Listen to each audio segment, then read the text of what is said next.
The European Union is a role model in many ways in the field of human rights. The European Union, with the Charter on Fundamental Rights, has mainstreamed human rights into a number of policy areas, from internal security to questions of discrimination, Roma issues, etc. So legally and institutional, there is a strong framework.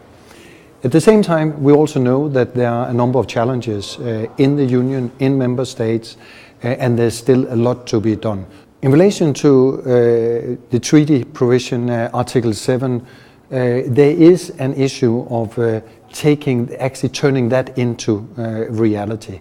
It's very complicated, but it's of course trying to address when member states are in conflict with some of the core values. If some of the democratic institutions are being eroded, are not sort of getting the independence, for example, the courts, as they should have.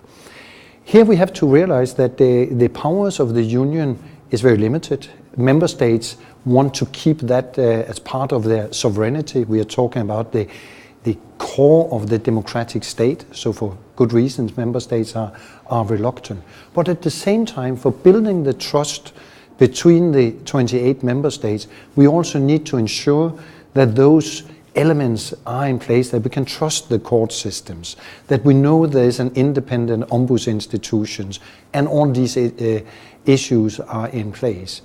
And here we still have to work with making the treaty provision, Article 7, more dynamic.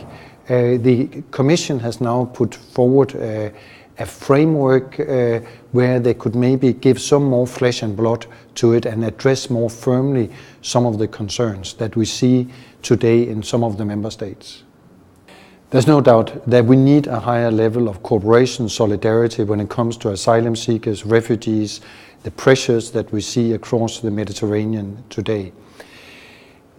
The framework that we have proven not to be able to tackle the current situations.